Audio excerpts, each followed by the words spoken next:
Hace apenas unos días se llevó a cabo la reunión entre Vladimir Zelensky y Donald Trump, las consecuencias de la cual no han sido ni mucho menos positivas para la parte ucraniana. Aquí en este canal hemos comentado esto en varios vídeos, de hecho, y hoy venimos aquí a hablar de la segunda parte que tenemos justamente en nuestras pantallas. Resulta que la parte ucraniana y la parte occidental ya han emitido un comunicado reaccionando a lo que inicialmente pues, parecía la idea de Donald Trump, que en principio algunos dijeron que sería pues, que Rusia intercambiara una suerte de territorios entre los cuales citaban de forma especial los territorios de Jersón y Zaporozhye, y os dije en un vídeo que salió ayer mismo en mi canal que eso no tenía bajo sí ninguna base argumentativa, y hoy efectivamente ha salido la parte de la Federación de Rusia a decir, y luego os volveré a poner las declaraciones de Sergei Lavrov, básicamente eso mismo, que la Federación de Rusia tiene los mismos objetivos,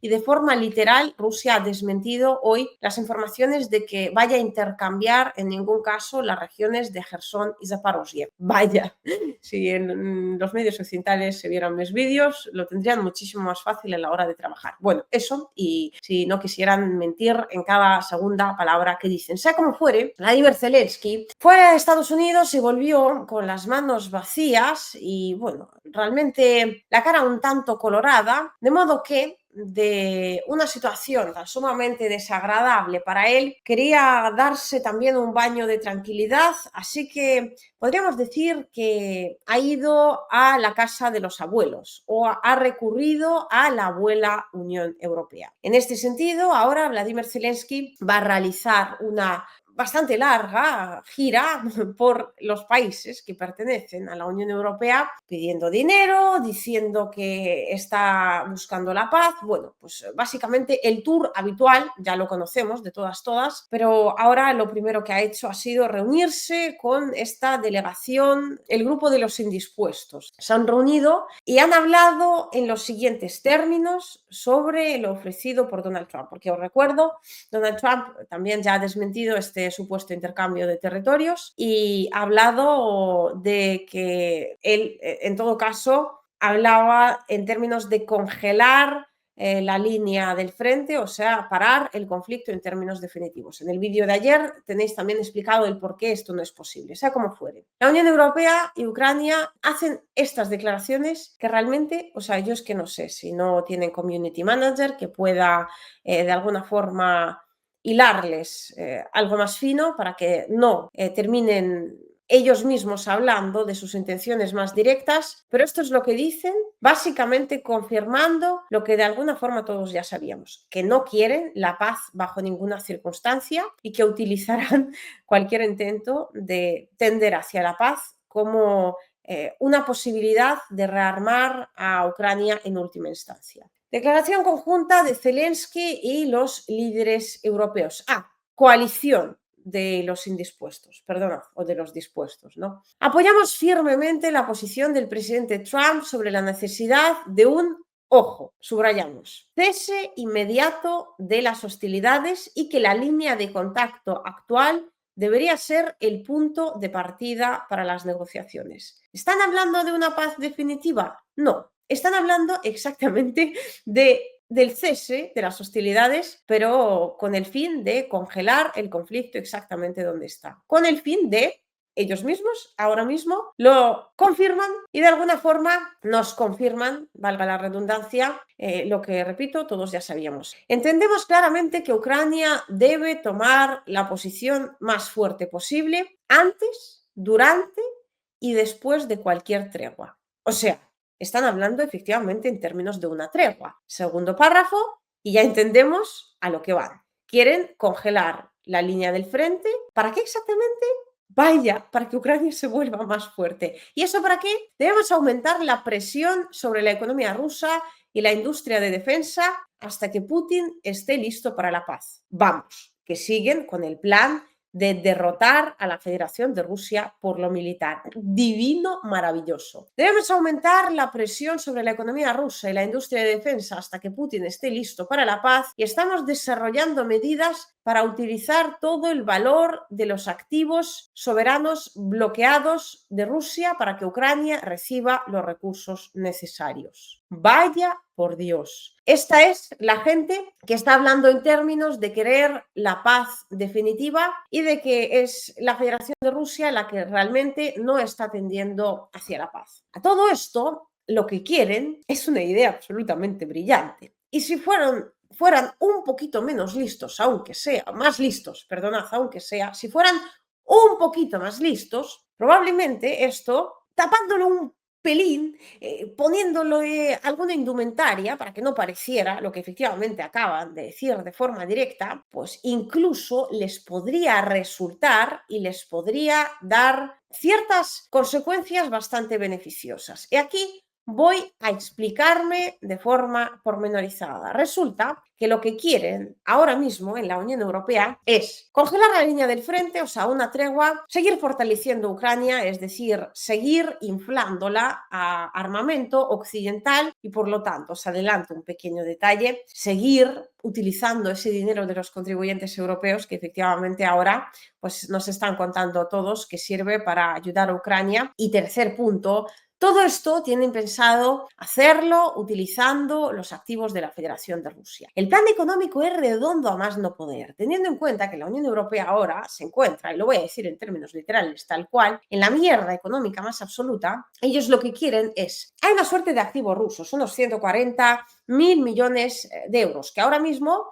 pues efectivamente dispone de ellos la Unión Europea. Estos activos generan una serie de beneficios de forma constante. Estos beneficios a día de hoy la Unión Europea pues, los entrega de forma absolutamente ilegal, estos intereses, ¿no?, a Ucrania para seguir financiando la guerra contra Rusia. Dinero de Rusia para financiar la guerra contra Rusia. Plan redondo a más no poder, pero claro, voy a más. Ellos lo que tienen pensado es que cuando Ucrania gane la guerra, sí, un supuesto muy importante, cuando Ucrania gane la guerra, Rusia, como la parte derrotada, tenga que pagar la reparación a la parte vencedora, como ocurrió, por ejemplo, después de la Segunda Guerra Mundial. Y entonces esa reparación se pagará de los activos rusos en su totalidad, estos 140.000 millones que ahora mismo Rusia tiene en la Unión Europea y que están ahí congelados. El plan es redondo, efectivamente, de una inteligencia sin igual. Solo hay un pero en el plan, que es exactamente la parte en donde, lo voy a decir como coloquialmente, ¿no?, en donde las lúcidas cabezas europeas dicen que para cuando Ucrania gane la guerra, o nos hemos muerto todos, o para cuando Ucrania gane la guerra, muy probablemente ellos ya no se encuentran ni siquiera en el sillón político correspondiente. Vamos, estamos hablando de unos supuestos muy tímidamente probables, o sea, por no decir prácticamente imposibles. Entonces, teniendo en cuenta que el brillante plan se rompe con este único supuesto, porque Ucrania efectivamente no tiene muchas opciones de ganar la guerra, nunca las ha tenido, pues resulta que lo que va a ocurrir es de hecho todo lo contrario. Es decir, cuando Rusia gane la guerra, lo cual es una opción a todas luces infinitamente más probable, lo que va a pasar es que tendrán que, por supuesto, responder por los activos rusos y por los intereses de los activos rusos. O sea, Rusia va a preguntar a todos estos países que tan alegremente han estado utilizando sus activos económicos, de momento congelados, bueno, los intereses de los mismos, y los va a pedir de vuelta. Y la reparación a Rusia la va a tener que pagar exactamente ¿quién? ¿Ucrania? No, si no tiene un duro. Si Ucrania no recibe ayuda occidental, vamos, está en la ruina, se cae, no existe como país. Es un país ahora mantenido artificialmente. Los líderes europeos, bueno, han tenido muchas posibilidades de robar, no digo desde aquí que hayan robado a lo seguro, pero que oportunidades de llevarse bastante, efectivamente, han tenido más de una, pues dudo mucho que tampoco lo hagan. Entonces le tocará a la población occidental. Efectivamente, llegamos al punto exacto en el cual, vaya por Dios, resulta que va a tener que ser la población occidental la que pague por la fiesta de la guerra que están montándose en estas mismas, bueno, en esta misma ocasión, en estos mismos momentos, mejor dicho. Y claro, ahí es donde se van a enfrentar a un problema que a todo esto no les importará ya, porque claro, la gran mayoría de estos políticos también piensan en el hecho de cómo será la cosa para cuando la Federación de Rusia pudiera ser que gane la guerra. Muchos de ellos, me imagino, estarán realmente convencidos de que Ucrania efectivamente tiene posibilidades de ganarla. Pero, ¿y si gana Rusia qué? Bueno, pues no preocuparse nadie, porque si la guerra la gana la Federación de Rusia, hay una cosa maravillosa en la Unión Europea, magnífica absolutamente, que se llama democracia. Y es precisamente la que permite que estos líderes puedan cambiarse en el poder cada 4 años. Entonces, ahora están luchando por sus respectivos sillones porque hay muchísimo que repartir. Pero va a llegar un momento en el cual la realidad ya no se va a poder ocultar y entonces tendrán que enfrentarse a las arcas vacías y responder por ellas. Pero bueno, responder por ellas ya no van a tener que responder porque ya vendrán los siguientes y esta pelota se la vamos a pasar a quien sea, aprovechándonos, por supuesto, el sistema democrático. Pero mientras se pueda blanquear todo lo que se pueda, hombre, el sistema democrático también va a ser estrujado. ¿Os digo cómo? Bueno, pues recientemente lo hemos visto, por un lado en Rumanía, por otro lado en Moldavia, maravillosamente aplicado. Vamos, esta democracia es real para cuando interesa, o sea, es decir, que cuando me quieran echar, cuando me interese que me echen los ciudadanos, pues que realmente voten lo que a ellos les parezca, si así lo decidimos entre las élites, pero mientras no me interese, bueno, se ha visto en Rumanía y se ha visto en Moldavia que hay mecanismos por doquier para que gobiernen exactamente los que tienen que gobernar. O sea, cosa curiosa, pero harta curiosa, sería si realmente nos encontráramos con un caso más o menos democrático entre las últimas elecciones. Bueno, esta es la democracia bien entendida, la de la Unión Europea, la democracia del embudo, ¿no? Como la ley del embudo, que es lo ancho para mí y lo estrecho para el mundo. Y es precisamente así como tienen pensado ahora beneficiarse a lo bestia y después no responder absolutamente ante nadie, porque básicamente toda esta gente, Macron, el Starmer, todos los líderes occidentales van a estar escribiendo memorias en una sillita de estas, ¿sabéis? Este balancín en forma de sillón y pasando el rato cómodamente en las mansiones que han podido ganarse dignamente, por supuesto, y honestamente durante todo este conflicto bélico, porque de otra manera simplemente no podía ser. Pero resulta que este relato belicista de pues, tener que hacer a Ucrania cada vez más fuerte, por un lado topa con la propia Federación de Rusia, que ya ha dicho Sergei Lavrov que no tiene caso que la Federación de Rusia tenga que ceder ni un ápice de sus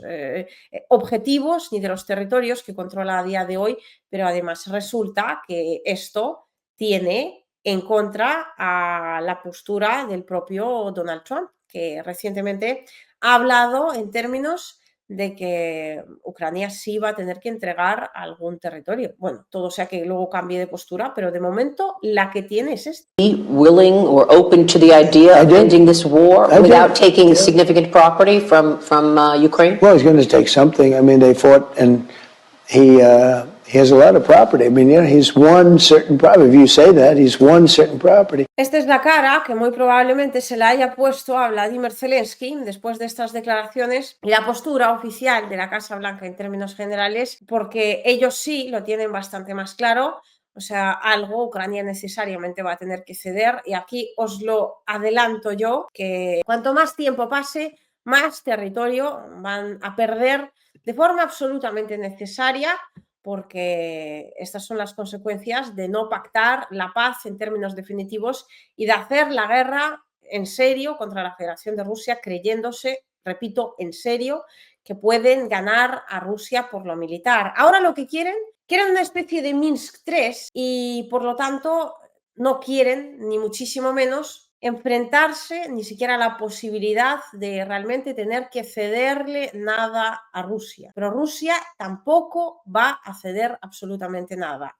En este sentido, Sergei Lavrov, y os vuelvo a poner sus declaraciones, recientemente, desmintiendo a los medios occidentales, ha hablado diciendo que Rusia no va a cambiar sus objetivos. Punto fundamental. Lo debe conocer absolutamente todo el mundo. Читал, что, как сообщает CNN, встреча Путина и Трампа может быть отложена, так как после вчерашнего нашего разговора с Марко Рубио, вот я читаю, американские чиновники пришли к выводу, что позиция России почти не изменилась за время, которое вот прошло с тех пор, и остается в пределах ее первоначальных максималистских требований. Ну, нечистоплотность многих средств информации на Западе хорошо известна, CNN тоже этим славится. Они вообще склонны не к серьезной аналитической работе, а к таким простеньким лозунгам, которые вбрасываются и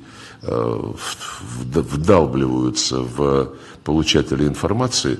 Хочу официально подтвердить, Россия не изменила своей позиции по сравнению с теми пониманиями, которые были достигнуты в ходе продолжительных переговоров Путина и Трампа на Аляске. Эти понимания опираются на достигнутое тогда согласие, которое президент Трамп очень емко сформулировал, когда он сказал, что нужен долгосрочный устойчивый мир, а не немедленное прекращение огня, которое ни к чему не приведет. Вот мы этой формуле остаемся полностью верны. Esto básicamente confirma lo que os venía analizando exactamente hasta este momento. La Unión Europea lo que quiere son algo así como los acuerdos Minsk 3.0. La Federación de Rusia, hemos escuchado ya a Sergei Lavrov, no lo puede aceptar. Claro, Minsk 3.0 lo necesitan para una cosa muy concreta, y es que mientras están ahí las conversaciones de la paz, la línea de frente congelada, la posibilidad de entregarle más y más armas a Ucrania, el dinero corre a riadas, porque ahora están hablando de un tribunal que van a hacer para juzgar los crímenes de la Federación de Rusia, pues a razón de 10 millones, creo, el tribunal, pues otros 20 para esto, otros 200 para esto otro. Nadie lo va a controlar. Y después, cuando ya haya que rendir cuentas, a saber quién es el que sigue en el poder para esta fecha y a saber en qué situación está todo. Y además, como último recurso, siempre se le puede echar la culpa a Vladimir Putin. En definitiva, esto, por mucho que la Unión Europea tenga esa postura tan sumamente belicista, realmente no se va a decidir en la Unión Europea. Ellos sí tienen las ganas de llevarse el cacho del pastel más grande, pero donde realmente se va a aclarar y entre quiénes se va a aclarar es, por supuesto, entre la Federación de Rusia y Estados Unidos. Básicamente, pues, entre los adultos, vamos a llamarlo así. Así que esa reunión en Hungría, que ya veremos si se celebra o si no y en qué condiciones, va a ser muy probablemente una de las claves de la resolución de este conflicto. Lo que tenemos clarísimo es que la Unión Europea, repito, se ponga como se ponga, dentro de esas claves no va a estar. Y esa es precisamente la parte peligrosa, porque pueden intentar, sobre todo con la ayuda y la asesoría de Ucrania, que ya la conocemos por sus actos de provocación y sabotaje, puede intentar cualquier cosa, porque el precio que va a pagar porque este conflicto acabe es sumamente, vamos, terriblemente alto.